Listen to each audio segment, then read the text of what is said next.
The throne hall of Ashenmore had never held so many wolves. Serena pressed her back against the cold stone of the western gallery, her breath coming in shallow gasps as she watched the ceremony unfold in the vast chamber below. 1,000 torches blazed from iron sconces along the walls, their flickering light casting long shadows across the faces of pack leaders, noble families, and common wolves who had journeyed from every territory in Valderath to witness this moment. The claiming right. She should not have come. Every instinct screamed at her to retreat, to return to the hidden passage behind the kitchens where she had spent 2 days waiting for Dravek to send word. But no messenger had come. No secret note slipped beneath her door. No explanation for his sudden silence after months of whispered promises. And so she had come to see for herself. The Alpha King stood upon the raised platform at the heart of the hall, his powerful frame draped in ceremonial black and crimson. Even from this distance, Serena could trace the sharp lines of his jaw, the dark hair that swept back from his brow, the commanding presence that made every wolf in the chamber lower their eyes in instinctive submission. For 8 months, she had known another version of him, the man who traced the curve of her spine with trembling fingers in moonlit gardens, the man who buried his face in her hair and breathed her name like it was the only word that mattered. The man who had pressed his mouth to the soft flesh of her inner thigh and left his claiming mark there, hidden from the world but burning with the promise of forever. When the council accepts my choice, he had sworn against her skin, I will present you to the kingdom. You will stand beside me as Queen Serena. No power in this world will prevent that. She had believed every word. Her hand drifted to the swell of her belly beneath her loose servant's dress. Another secret, one she had been saving to tell him tonight, after the ceremony ended and he came to her chamber as he always did. She had practiced the words 100 times, imagined the light in his amber eyes when he learned that his heir grew within her. The candidates will now present themselves before the Alpha King, the High Priestess announced, her ancient voice echoing through the hushed hall. Serena's fingernails carved crescents into her palms as 7 women in flowing silver gowns ascended the platform steps, daughters of the most powerful bloodlines in Valderath, each one groomed from childhood for this possibility, each one beautiful, each one worthy. And leading them, her platinum hair cascading like liquid moonlight, walked Meridia of House Veilstrom. The gathered wolves murmured with approval. The Veilstroms controlled the eastern mountain territories and commanded 5,000 warriors. They had been maneuvering for this outcome for years, and everyone knew it. Serena searched Dravek's face for any flicker of the man she loved. Any sign of warmth? Any hint of recognition? Any indication that his heart still belonged to a servant girl with no name, no house, no standing? His expression was carved from granite. Dravek, Alpha King of Valderath, blood of the eternal moon, the High Priestess intoned. You have consulted with your council. You have weighed the alliances and treaties. Your kingdom awaits your declaration. The silence stretched like a blade across Serena's throat. She stopped breathing.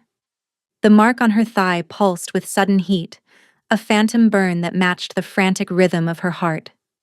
Surely he could feel it too. The bond between them had always been a living thing, a thread of fire connecting their souls across any distance. Surely he would turn, would find her in the shadows, would declare to all assembled that his choice had already been made in secret gardens where 2 fated souls had recognized each other. Dravek stepped forward. His movement was wrong. Serena saw it immediately. The fluid grace that defined his every gesture was gone, replaced by something stiff and mechanical. His gait held none of the predatory elegance she knew so intimately, and his eyes, those amber eyes that blazed like captured sunlight when he looked at her, appeared flat, distant, empty of everything that made him the man she loved. I claim, his voice rang out, hollow as an abandoned tomb, Meridia of House Veilstrom. The hall erupted. Cheers shook the ancient stones. Wolves howled their approval. Noble families embraced as centuries of political maneuvering finally bore fruit. The alliance that would strengthen Valderath's borders for generations had been secured, and Serena felt something inside her shatter into 1,000 pieces. The mark on her thigh flared with sudden, searing agony. She gasped, doubling over in the shadows, her hand flying to the spot where his teeth had claimed her flesh. It burned as though his bite was being ripped from her body, torn away by invisible claws. Through tear-blurred vision, she watched Dravek take Meridia's hand, watched him raise it to his lips in the traditional gesture of acceptance. Watched the Veilstrom woman smile with cold triumph while the man Serena loved showed nothing at all. He did not look for her. He did not hesitate. He did not seem to remember she existed. A broken sound escaped Serena's throat, swallowed by the cacophony of celebration. She stumbled backward, desperate to escape before the grief crushed her completely. Her shoulder struck a pillar. Her hip collided with a stone railing. But she kept moving, kept running, kept fleeing from the moment her entire world collapsed into ash. The servants' passages were empty, everyone having gone to witness the ceremony. Serena ran through them blind, one hand pressed to her burning mark, the other wrapped protectively around her belly. The child, his child, growing inside her while he chose another woman to be his queen. She would not stay to watch him wed Meridia, would not remain in the castle where she had given him everything, believed his promises, been fool enough to think a servant girl with strange powers could ever truly hold the heart of a king. Serena reached her tiny chamber and began to gather her few possessions with trembling hands. 2 worn dresses, her mother's bone comb, the dried herbs she kept for the nausea that plagued her mornings. She paused at the narrow window, looking out at the celebration bonfires being lit across the capital. Somewhere in that throne hall, Dravek was accepting congratulations for his wise choice. Meridia was probably already planning their wedding feast, and no one knew that the Alpha King's true mate was disappearing into the night with his heir growing in her womb. Serena pressed her fingers to the cold glass, her breath fogging the surface. "Goodbye, my heart," she whispered to the darkness. "May you find whatever it was you wanted more than me." Then she pulled her worn cloak around her shoulders and slipped through the kitchen passage, vanishing into the bitter winter night. She did not see the figure that appeared at the high window of the throne hall moments later. She did not see the amber eyes that suddenly blazed with wild, desperate awareness, cutting through whatever fog had held them prisoner. She did not hear the howl of anguish that split the sky like a blade through silk, a sound so raw and broken that wolves across the kingdom lifted their heads and whimpered in shared grief. And she did not see the Alpha King collapse to his knees, clutching his head as though something inside him had finally, violently shattered free. By the time Dravek reached her chamber, Serena was already gone. Only her scent remained, fading fast, and mingled with it, something else. Something that made his wolf howl with a desperation that bordered on madness, the scent of new life, of his child, vanishing into the snow. 4 months later, the village of Briarwood Hollow had almost forgotten it harbored a stranger. Serena had arrived at the edge of winter's worst fury, a young widow, she claimed, seeking refuge from tragedy. The village elders had taken pity on her haunted eyes and the obvious swell beneath her threadbare cloak, offering her the abandoned cottage at the forest's edge in exchange for whatever healing skills she possessed. She had accepted without asking questions. Now spring was clawing its way through the last remnants of frost, and Serena had become simply the healer woman who lived where the trees began. She delivered babies. She set broken bones. She brewed teas for fevers and made poultices for wounds that would not close. And every night, she lay awake with her hands on her swollen belly, feeling the life within her kick and turn. Sometimes the movements came from opposite sides at once, as if 2 small bodies were pushing in different directions, fighting for space. The village midwife had remarked on her size, suggesting she might be carrying more than a single blessing. Serena tried not to think about what that might mean. "You are strong," she whispered in the darkness, speaking to the children she would never let their father claim. Strong like the wolves of old. Strong like the mothers who came before you. The thought of Dravek still sent pain lancing through her chest. 4 months, and the wound had not begun to heal. If anything, it had festered, growing more agonizing with each passing week. The mark on her thigh had never stopped burning. Serena had examined it countless times, watching in confusion as the scar tissue seemed to darken and deepen rather than fade. Among wolfkind, rejection was supposed to sever the bond completely. The mark should have disappeared within weeks, leaving nothing behind but smooth skin and bitter memories. Instead, it pulsed with heat that kept her from sleep. It ached when the wind blew from the west, from the direction of Ashenmoor. And sometimes, late at night when exhaustion finally dragged her under, she could swear she felt something through it. A presence, vast and desperate, searching, always searching. But that was impossible. Dravek had chosen another. The bond between them should have dissolved the moment he spoke Meridia's name, unless the bond had never been hers alone to break. Serena pushed the thought away. False hope was a poison more dangerous than any she knew how to brew. She rose from her narrow bed and moved to the window, watching dawn paint the sky in shades of pale gold.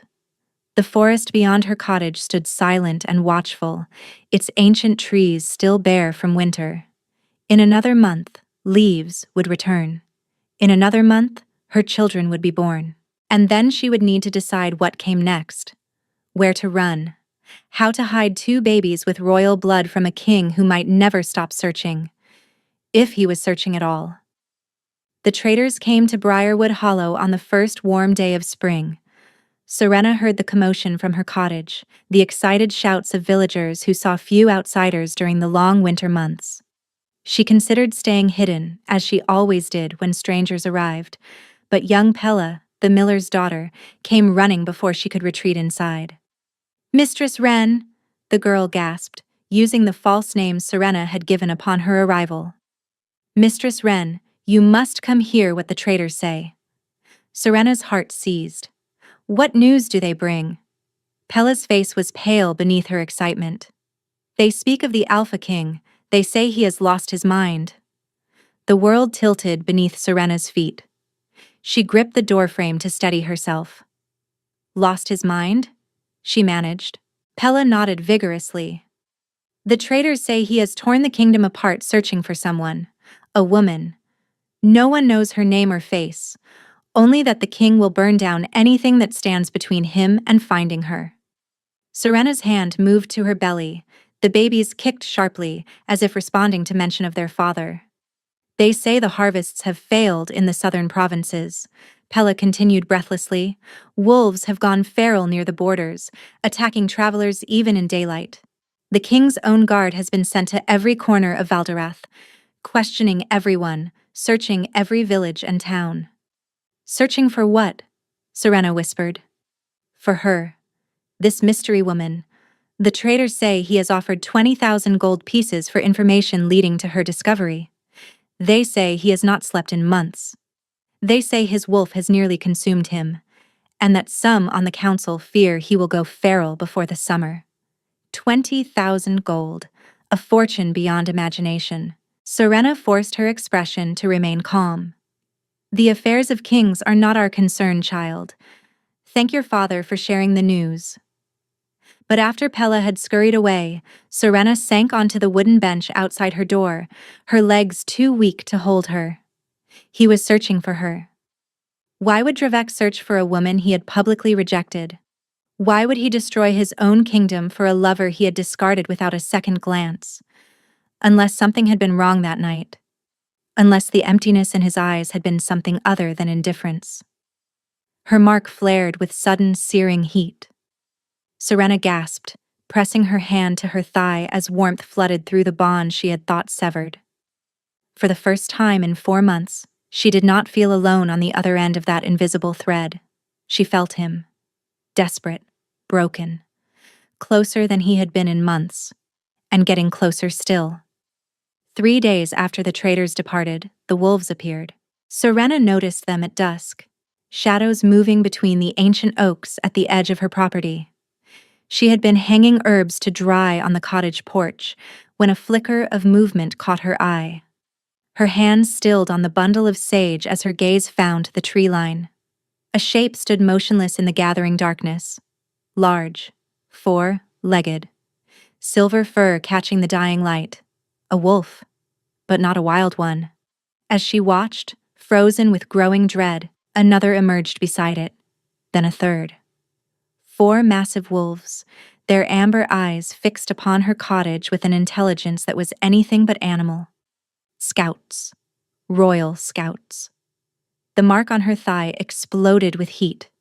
Serena stumbled backward through her doorway, slamming the rough wooden door behind her as pain radiated through her body. This was nothing like the dull burn she had grown accustomed to over months of exile.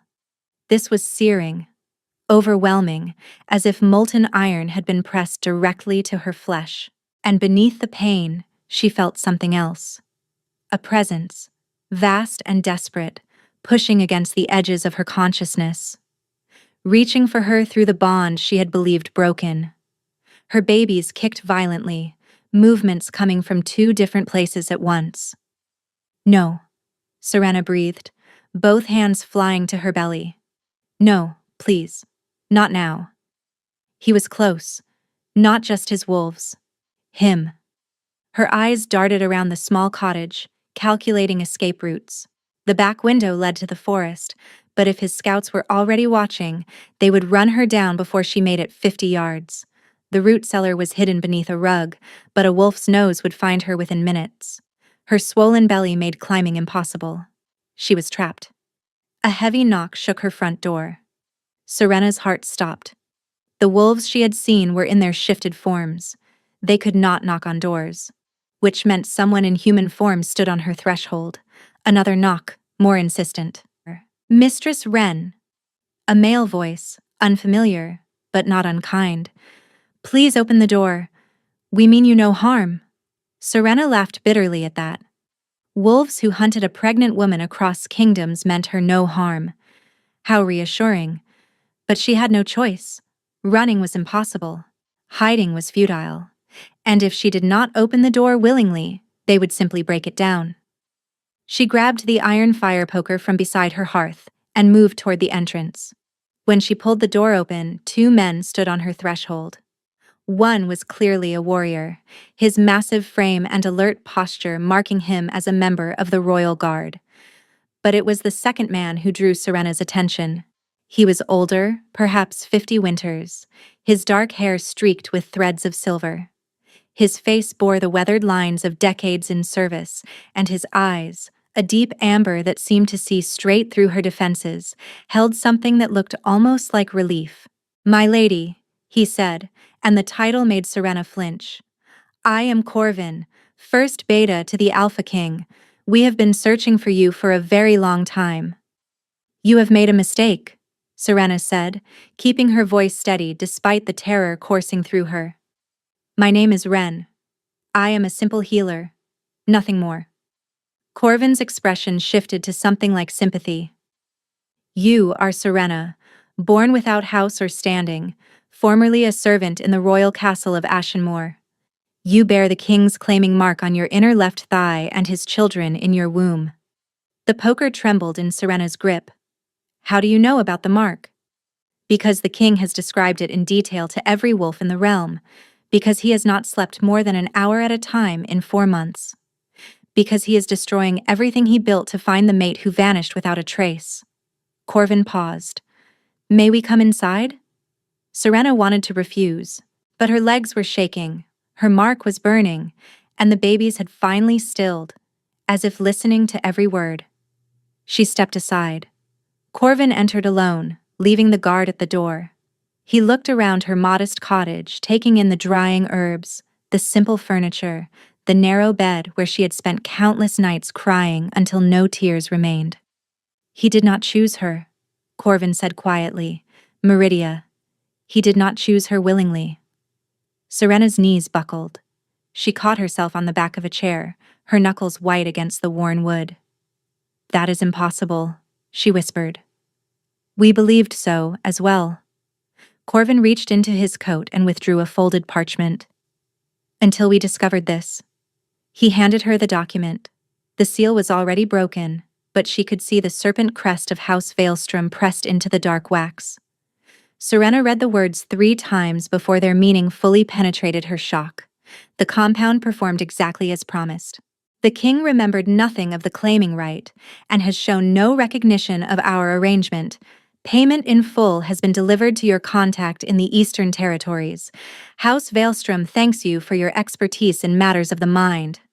Poison, Serena breathed. They poisoned him. A compound derived from moonsbane mixed with other herbs our healers have not yet identified, Corvin confirmed. It suppressed his wolf entirely, severed his connection to his instincts and his bond. He was a puppet during the ceremony, speaking words that were not his own.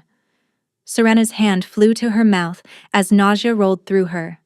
Not from the pregnancy, from the horror of understanding. The effects wore off 3 days after the ceremony, Corvin continued.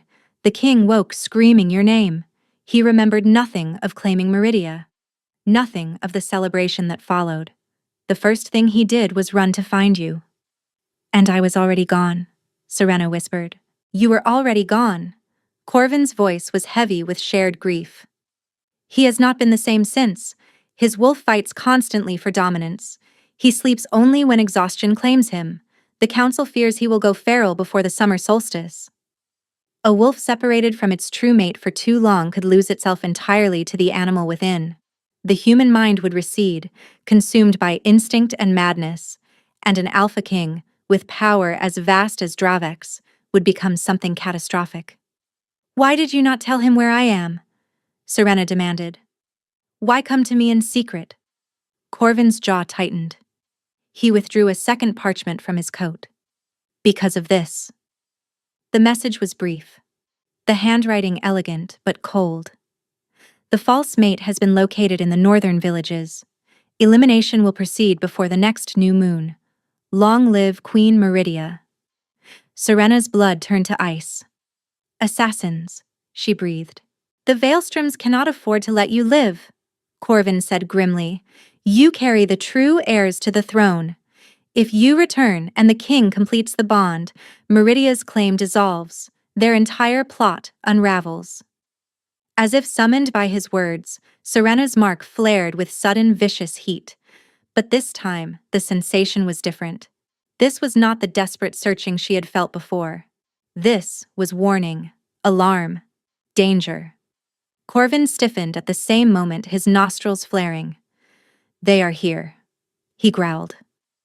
Through the cottage window, Serena saw shapes emerging from the darkness of the forest, not the silver-furred scouts who had watched her earlier. These wolves were darker, their movements coordinated with predatory precision. And leading them, stepping from the shadows with a crossbow already raised, walked a figure in black, whose face was hidden behind a mask carved from wolf bone. The Veilstrom assassins had arrived. The first arrow shattered Serena's window before she could draw breath to scream. Corvin moved with supernatural speed, shoving her toward the back of the cottage as glass exploded across the floor. The guard burst through the front door, already shifting mid-stride, his human form dissolving into a massive gray wolf that lunged toward the tree line with fangs bared. The cellar, Corvin commanded. Now. There is no escape from the cellar, Serena gasped, her hands wrapped protectively around her belly. You only need to survive until the king arrives. He felt your fear through the bond. He is coming. Another arrow punched through the wooden wall, embedding itself inches from Serena's head. Dark liquid glistened on its tip, catching the firelight. Poison. They are not trying to capture me, she realized aloud. They mean to kill me quickly, before he can reach me. Corvin's jaw tightened. The Veilstroms cannot afford witnesses. He pulled a long dagger from his belt and pressed it into her hands. The blade is silver-edged. It will wound even a shifted wolf. Use it if you must. Before Serena could respond, a howl of agony erupted from outside. The guard. Then terrible silence. Corvin's eyes flickered with his wolf rising to the surface. Stay hidden. Whatever happens, do not emerge until you hear my voice, or the king's. Then he was gone, his body exploding into wolf form as he crashed through the shattered window to join the battle. Serena stood frozen in her ruined cottage, the silver dagger clutched in her trembling hands. Through the broken glass she could see shapes moving in the moonlight, wolves clashing with wolves, the flash of blades, the sickening sounds of combat. Her mark burned with renewed intensity, and she gasped at the sensation that accompanied it. He was coming. She could feel his fury blazing through the bond like wildfire, his desperation, his terror at the thought of losing her again. But he was not close enough. Not yet. Through the window, she watched in horror as Corvin's wolf form was slammed against a massive oak with bone-cracking force. He struggled to rise, blood matting his silver-streaked fur, but 3 dark wolves circled him with patient malice. He was losing. The figure in the bone mask stepped into the clearing, crossbow trained on the cottage door. Behind the mask, cold eyes found Serena through the shattered window. "Come out, little servant," a female voice called, melodic and cruel. "Make this easy. I promise the poison works quickly. You will barely feel your heart stop." Serena's gaze dropped to the cellar door. She could hide as Corvin had instructed, could wait in the darkness and pray that Dravek arrived before the assassins found her. But Corvin would be dead by then. His guard was already silent, and she would be cowering underground while wolves died to protect her and her children. No, she had spent 4 months running, 4 months hiding, 4 months letting fear dictate her every choice while the man she loved destroyed himself searching for her.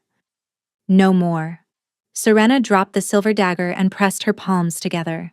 The power she had suppressed since childhood stirred in her chest. She had always been warned to hide this gift, had always been told that strange magic in someone of common blood would mark her as unnatural, as something to be destroyed or enslaved. But she was already marked for death. What did she have left to lose? The golden light bloomed between her hands, warm and ancient and fierce. Serena stepped through the shattered doorway into the chaos of battle. The effect was immediate. Every wolf in the clearing turned to stare at the pregnant woman who glowed like a fallen star. The assassin wolves hesitated, their formation breaking as primal instinct warred with training. Something about the light called to them. Something ancient. Something that whispered of pack and protection and the sacred bond between mother and young. Serena walked toward Corvin's fallen form, her bare feet leaving prints of luminescence in the blood-stained grass. "You will not have him," she said, and her voice carried harmonics that resonated with power beyond her understanding. "You will not have any of them." She knelt beside Corvin and pressed her glowing hands to his wounds. The beta gasped as healing energy poured into his broken body, knitting bone and closing gashes with impossible speed. One of the assassin wolves shook off its hesitation and lunged toward her with jaws wide. The light around Serena flared like the rising sun. The wolf was thrown backward with a yelp of pain, its dark fur smoldering where the radiance had touched it. It scrambled to its feet and fled into the forest, followed by 2 of its packmates. But not all of them ran. The masked figure stepped forward, crossbow raised and aimed directly at Serena's heart. Unlike the wolves, this assassin remained fully human, unaffected by the magic that had scattered the others. "Impressive," the woman said, her voice dripping with cold amusement. "The Veilstroms will be fascinated to learn that the king's whore is a witch. A shame you will not live to demonstrate your talents further." Serena's power flickered. The healing she had poured into Corvin had cost her more than she realized. Her reserves were dangerously low, and the babies within her had gone terrifyingly still. The assassin's finger tightened on the trigger. Serena closed her eyes.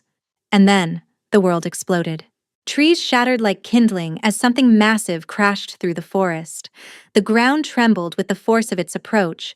The remaining assassin wolves scattered in pure terror, their training forgotten in the face of primal fear. The masked woman spun toward the sound, her crossbow swinging to track the new threat. She was not fast enough. A wolf the size of a warhorse burst from the tree line, its fur black as a moonless night, its eyes blazing with fierce amber fire. It moved with speed that defied nature, crossing the clearing in a single devastating bound. Its jaws closed around the assassin's crossbow arm with a sickening crunch.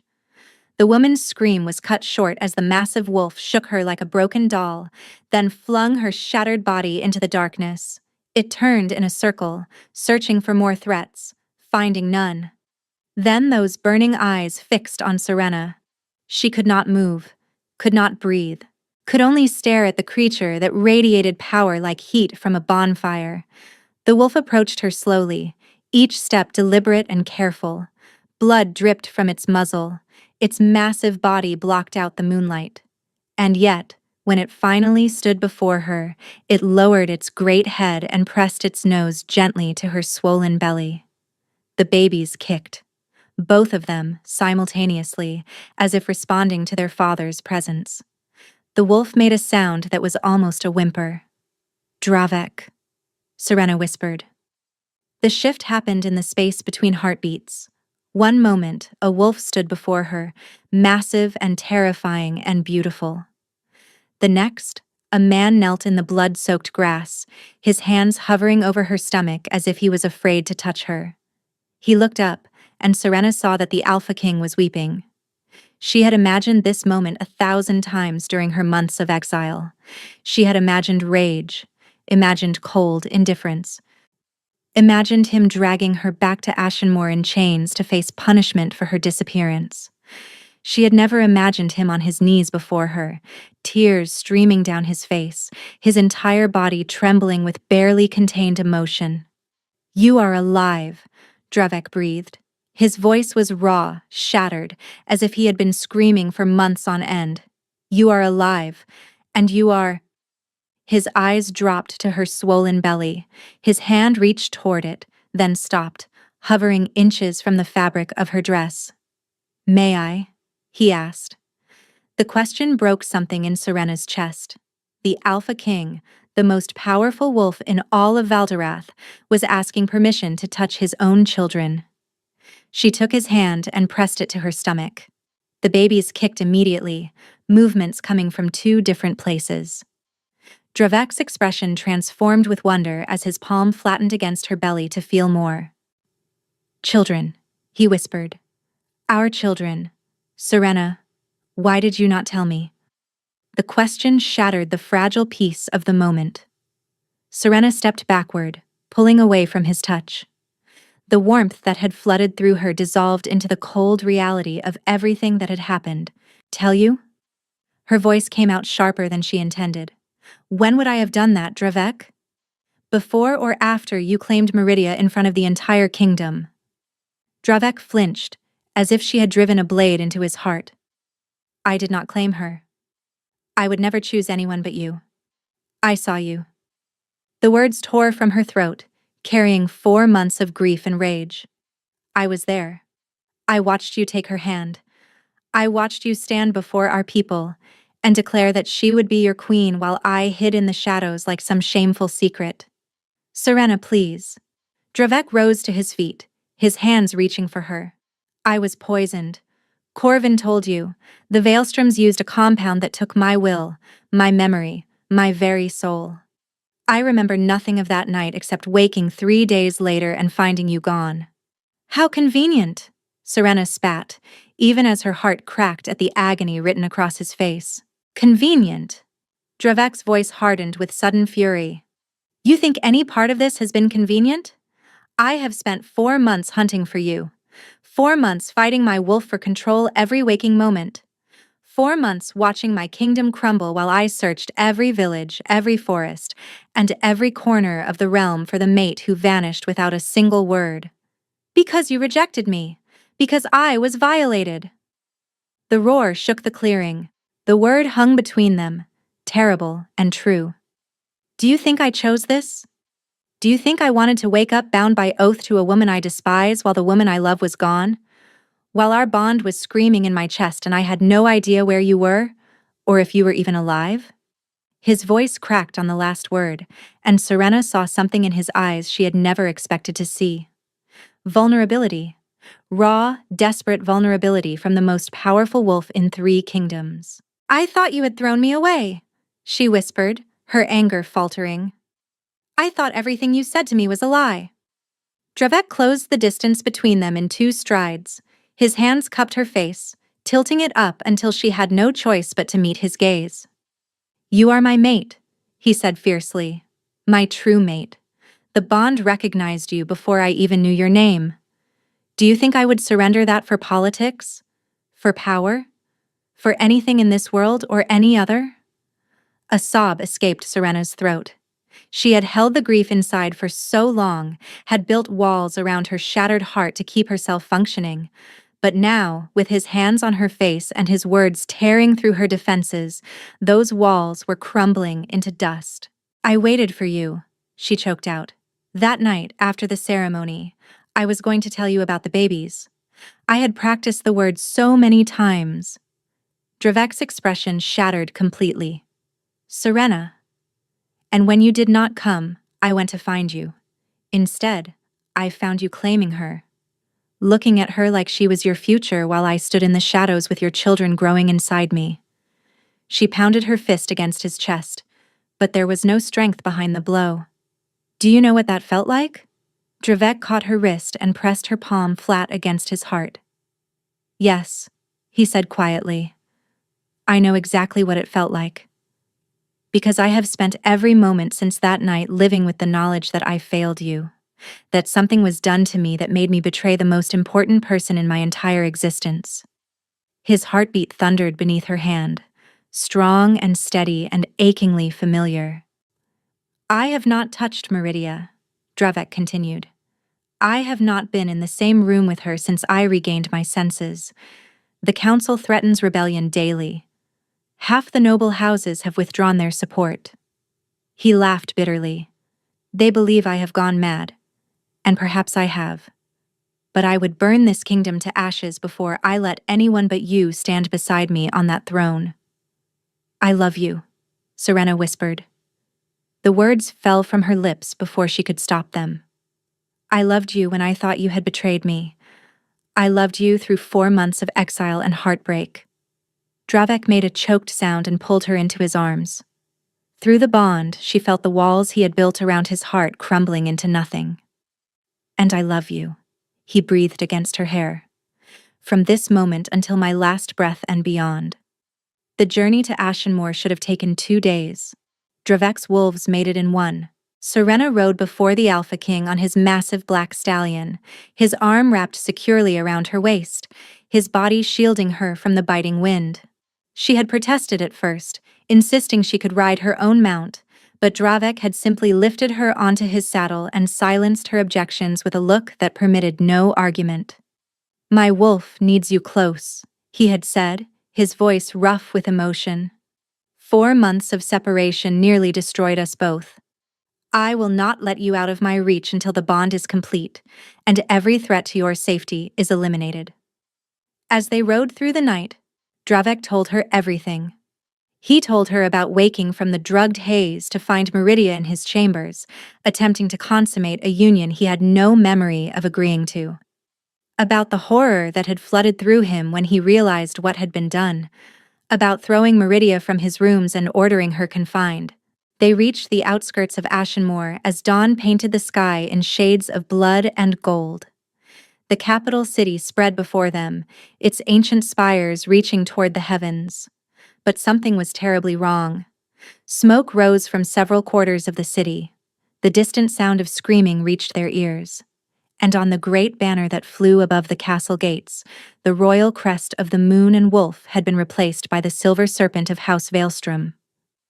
"No," Corvin breathed. "They would not dare." Dravek's arm tightened around Serena as a growl built in his chest. "They have taken the castle."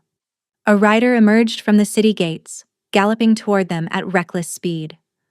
One of Dravek's scouts, her face ashen with fear. "My king," she gasped, reining her horse to a halt. "The Veilstroms struck at midnight. They had allies within the guard, wolves we believed loyal. Lord Veilstrom has declared himself regent, claiming you have gone mad. Lady Meridia has been crowned queen." A snarl tore from Dravek's throat. There is more. The scout's voice trembled. They have taken hostages, the servants who remained loyal to you, the guards who refused to bend the knee. They are to be executed at midday as traitors. 43 of them. Serena felt the blood drain from her face. Including the old healer who served in the castle infirmary, the scout continued, the one called Miravel. Miravel. The name struck Serena like a physical blow. Miravel, who had taught her everything she knew about healing, who had covered for her absences when she slipped away to meet Dravek in the gardens. We have to save them, Serena said fiercely. Dravek looked down at her. Serena, you cannot enter that city.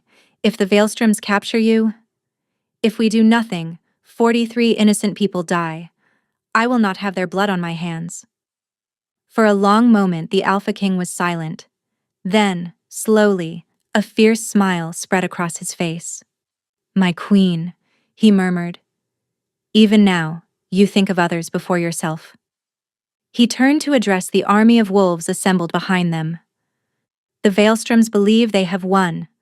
They believe their treachery has succeeded. That their false queen sits secure upon a stolen throne. His eyes blazed with amber fire. They are wrong. A howl rose from the assembled wolves, hundreds of voices joining in a chorus of fury and loyalty. Today, we take back what is ours. The battle for Ashenmoor was brutal and swift. The Veilstroms had expected resistance. They had not expected an army of wolves driven by 4 months of rage and the primal need to protect their king's mate and unborn heirs. Serena watched from a protected position on the hillside as Dravek led the charge. Even from this distance, she could feel his fury through the bond, a blazing inferno that scorched through her veins. His wolf form was terrible to behold, a shadow of death that scattered Veilstrom defenders like leaves in a hurricane. Within an hour, the outer walls had fallen. Within 2, the castle gates lay in splinters. But as the sun climbed toward its noon peak, a messenger came running with news that made Serena feel ice flood her veins. My lady, Lord Veilstrom has barricaded himself in the throne hall with the hostages. He says if the king does not surrender within the hour, he will execute them all. Serena was moving before she consciously decided to, ignoring the protests of the guards Dravek had left to protect her. Her body ached, her back screaming with the strain of carrying the twins, but none of that mattered. She found Dravek at the massive doors of the throne hall, held back by Corvin and 4 other wolves. You cannot go in there, Corvin was saying. It is exactly what Veilstrom wants. Serena pushed through the guards. Dravek. He spun at the sound of her voice. Serena, what are you doing here? I ordered you to stay on the hill. I know what you ordered. She stopped before him, tilting her chin up defiantly. And I am telling you that I will not hide while others die in my place. She placed her hand on his chest, feeling his heart pound beneath her palm. I love you. And I will not let that love make me a coward. She turned toward the throne hall doors before he could respond. Lord Veilstrom, she called out, her voice ringing through the stone corridor. I am Serena, the woman your family has tried so hard to destroy. I am coming inside. Alone. Serena. No. Dravek grabbed her arm. She looked back at him, her eyes steady despite the terror coursing through her. Trust me, please. Something passed between them through the bond. Not words, but understanding. Faith. And beneath it all, a desperate prayer. Dravek released her arm. Serena pushed open the doors and stepped into the throne hall. The scene inside was worse than Serena had imagined. 43 hostages knelt in a line before the raised dais, their hands bound behind their backs, their faces pale with terror. Armed Veilstrom soldiers stood behind them with blades drawn, ready to execute their prisoners at a single command. And on the throne that should have belonged to Dravek sat Lord Aldrich Veilstrom, his silver hair gleaming in the torchlight, his cold eyes fixed upon her with predatory interest. Beside him stood Meridia. So this is the creature that has caused so much trouble, Meridia said, her lip curling with disdain. A servant girl with a swollen belly and delusions of grandeur. Serena ignored her, finding Mirabelle among the hostages. The old healer's eyes widened with recognition and fear. "Run, child," Mirabelle whispered. "Run while you still can." "I am done running." Serena turned to face Lord Veilstrom. "You want the king to surrender. I am offering you something better." Veilstrom's eyebrow rose. "And what might that be?" "Me." Serena placed her hand on her belly. "The king's mate and his unborn heirs. Take me as your hostage instead. Release the others." "No." Dravek's anguish tore through the bond from beyond the doors, but Veilstrom was smiling, a serpent smile that never reached his eyes. "An interesting proposition. Very well. Guards, release the prisoners. Secure the girl." The hostages were cut free, stumbling toward the doors in confused relief. Mirabelle tried to reach Serena, but soldiers pushed her back with the others. As rough hands grabbed Serena's arms, she felt strangely calm. The bond with Dravek pulsed with his panic, his rage, his desperate need to reach her. But beneath all of that, she could feel something else. The babies, stirring within her. And with them, a power she had never felt before. The twins were not merely Dravek's heirs. They were the product of a true mate bond, something that had not occurred in the royal bloodline for 7 generations. And those children, even unborn, carried magic of their own. Magic that was now awakening in response to the threat against their mother. Golden light began to emanate from Serena's belly. Veilstrom's eyes widened. "What is this sorcery?" The light spread, flowing through her limbs like liquid fire. But unlike the healing magic she had used before, this was different. Wilder. More primal. This was the power of the wolf itself. Pain exploded through her body as bones began to shift. "No," she gasped, falling to her knees. "Not now, please, not now." But the transformation would not be denied. 4 months of suppressed change, held back by her own fear, demanded release. The twins' awakening power had triggered what she had been fighting since the night Dravek first marked her. She was becoming a wolf. The throne hall doors exploded inward. Dravek burst through in full wolf form, his massive black body hurtling toward her even as her own body tore itself apart. His howl shook the ancient stones, a sound of pure anguish and protective fury. Veilstrom soldiers rushed to intercept him. Meridia screamed orders. Chaos erupted on every side. And Serena, caught in the agony of transformation, could only pray that she survived long enough to meet her mate on the other side. The pain was unlike anything she had ever experienced. Every bone in her body shattered and reformed. Every muscle tore and rebuilt itself. Her skin rippled and split as silver-white fur pushed through from beneath. She screamed, but the sound that emerged was no longer human. Through the haze of agony, she was aware of Dravek fighting his way toward her. His massive wolf form scattered Veilstrom soldiers like leaves. But he was not fast enough. Lord Veilstrom had drawn a blade from his throne, a sword that gleamed with unnatural silver light, wolfsbane-coated steel. Poison strong enough to kill any wolf with a single cut. "If I cannot have the throne," Veilstrom snarled, advancing on Serena's convulsing body, "then I will end the bloodline entirely." The sword rose above her head. Serena's hand, no longer fully human, shot up and caught the blade. Silver-white fur covered her fingers. Claws that had not existed moments before dug into the poisoned steel. The wolfsbane burned against her palm, searing her flesh, but she held firm. "No," she growled, and her voice carried harmonics that resonated through the very stones of the castle. The transformation completed in a surge of blinding light. Where a pregnant woman had knelt, a wolf now stood. Her fur was the color of moonlight on fresh snow, her eyes burning with fierce amber light. She was smaller than Dravek's massive form, but no less magnificent, and she was furious beyond measure. Serena lunged, her jaws closed around Veilstrom's sword arm with savage precision. The lord screamed as bones crunched, the poisoned blade clattering harmlessly to the floor. She shook him once, twice, then flung him aside. Across the hall, Meridia shrieked, "Kill her! Kill them both!" But the remaining Veilstrom soldiers were backing away, their faces pale with terror. One by one, they dropped their weapons and fled. Dravek reached her side, his black fur pressing against her white. Through the bond, she felt his overwhelming relief, his awe, and his fierce pride. "You shifted," his voice echoed in her mind. "I had motivation," she replied. Meridia had retrieved her father's fallen sword and was advancing toward them. "You destroyed everything," Meridia hissed. "You were supposed to be nothing." Serena shifted back to human, her body flowing through the change with surprising ease. She stood before her enemy, one hand resting on her belly where the twins still grew, miraculously unharmed. "I stole nothing," Serena said quietly.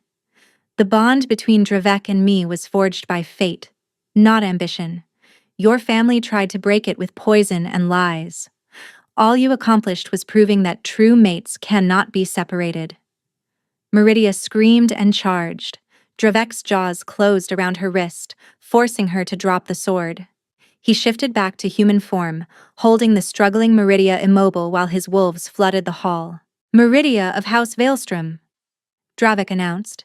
"You and your family are charged with treason, attempted murder of the true queen, conspiracy against the crown, and the use of forbidden compounds against your king.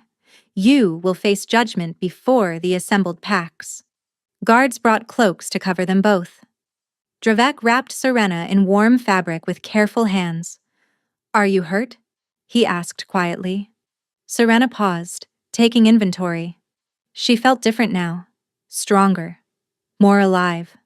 The constant ache that had plagued her throughout her exile was gone, replaced by a thrumming vitality. "I am well. Better than well." Dravek's hand found her belly, and his expression transformed with wonder as he felt movement from two distinct places. "They are strong," Serena said, covering his hand with her own. The transformation helped them. Their magic triggered the shift. "They saved us, Dravek. Our children saved us all." Dravek pulled her into his arms. Through the bond, she felt the walls he had built around his heart finally crumbling. "When Veilstrom raised that sword," he whispered against her hair, "I thought I lost you." "I am here." Serena pulled back to cup his face in her hands. "I am not going anywhere." Dravek's eyes searched her face. "The bond needs to be completed. Properly. If you will have me." Serena thought of everything they had endured. The secret meetings, the whispered promises, the devastating betrayal that had not been a betrayal at all. The months of separation, the battle and the blood, and the terrifying, glorious moment when she had embraced the wolf within. "I will have you," she said. "I have always been yours." He kissed her then, in front of the assembled wolves and the defeated Veilstroms and the hostages weeping with relief. It was not a gentle kiss. It was a claiming, a promise, a declaration written in fire. When they broke apart, Dravek tilted his head, baring his throat to her in the ancient gesture of a wolf offering himself to his mate. "Claim me," he said. "Make it complete." Serena understood instinctively what to do. Her wolf rose within her, guiding her movements as she pressed her lips to the spot where his neck met his shoulder. She felt his pulse thundering beneath her mouth. Her teeth sank into his flesh. The bond exploded between them. It was not pain. It was completion. Two halves of a single soul finally becoming whole. Serena felt Dravek's essence pour into her as hers flowed into him. Every memory, every emotion, every secret corner of their hearts laid bare to each other. She saw the night of the claiming rite through his eyes, not the empty puppet she had witnessed from the shadows, but the horror of waking 3 days later with no memory of what he had done. She felt the desperation of his search, the way his wolf had howled in anguish every night. She felt his terror when Veilstrom raised that sword over her convulsing body, felt the way his heart had stopped, felt the overwhelming relief when her transformation completed, and she had stood before him, magnificent and powerful and alive. She saw herself through his eyes, not a nameless servant, but a woman of extraordinary courage, the mother of his children, his fated mate, the most precious soul in his existence, and he saw himself through hers, a man who had fought against impossible odds to find her, who loved her with a ferocity that transcended poison and politics, and even death itself. When Serena finally released him, they were both trembling. "My queen," Dravek breathed. "My king," she answered. Around them, wolves began to howl, a celebration of victory, of justice, of a true mate bond finally, completely, eternally sealed. In the days that followed, the Veilstroms faced judgment. Lord Aldrich was executed for his crimes. Meridia was exiled to the frozen wastes beyond the northern mountains, stripped of her name and her wolf. The kingdom began to heal. On a warm evening 7 weeks after the battle, with summer finally arrived, Dravek returned from a council meeting to find his chambers empty. His heart seized for a single terrible moment before the bond pulsed with warmth and reassurance. She was close. She was safe. She was simply not where he expected her to be. He followed the thread of their connection through the castle, past the great hall and the kitchens, down a winding stair he had not descended since childhood, through a heavy door that groaned on ancient hinges, into the den. The royal nursery had not been used in decades, not since Dravek himself had outgrown its protective walls, but someone had cleaned it recently. Fresh furs lined the curved floor. Candles flickered in sconces, casting warm light across the domed stone ceiling. And there, in the center of the room, lay Serena. She was asleep, her silver-white hair spread across a pillow of soft pelts. Her face held a peace he had never seen in her before, all the shadows of grief and fear finally lifted. But it was not her sleeping form that stole the breath from Dravek's lungs. 2 tiny bundles lay nestled against her chest. A boy with dark hair like his father. A girl with silver-white wisps like her mother. Both of them had their small hands curled into the fabric of Serena's dress, anchoring themselves to her even in sleep. The twins had arrived 5 days ago, 3 weeks early but perfectly healthy, in the small hours of the morning while Dravek had been settling a border dispute. He had ridden through the night to reach her, but by the time he burst through the castle gates, the ordeal was already over. Now he stood frozen in the doorway, watching his mate and his children sleep. His pups were safe, fed, curled around their mother like she had always belonged to them. The bond between them thrummed with contentment. Through it, he could feel Serena's dreams, soft and peaceful. He could feel the twins as well, their tiny presences already reaching toward him, recognizing their father even in their first days of life. His wolf stirred within him, overwhelmed by the scene before them. Mate. Pups. Pack. Home. Dravek crossed the room on silent feet and lowered himself to the furs beside his family. Serena stirred at his presence, her eyes fluttering open. "You came," she murmured, her voice thick with sleep and happiness. "I will always come." He pressed a kiss to her forehead, then to each of his children. "You should have sent for me the moment the labor began." There was no time. Serena smiled, shifting so he could see the twins more clearly. They were impatient to meet the world, just like their father. Dravek gathered his family against his chest, his massive frame curving protectively around them. The boy yawned, revealing toothless gums, and the girl made a small sound of contentment as she burrowed deeper into her mother's warmth. "They are perfect," he said, his voice rough with emotion. "They are ours." Serena rested her head against his shoulder. "That is all that matters." Outside their den, the wolves of Valderath lifted their voices in celebration. The sound echoed across the kingdom, carrying news of the royal birth to every corner of the realm. A new chapter had begun. The story of a servant girl who became a queen, of an alpha king who fought impossible odds to find his true love, of a bond that could not be broken by poison or politics, or even the cruelest twists of fate. They had found each other against all odds, and curled together in the den, with their pups safe and fed and nestled between them like they had always belonged, they would never be parted again. Thank you so much for listening. I hope you enjoyed this story.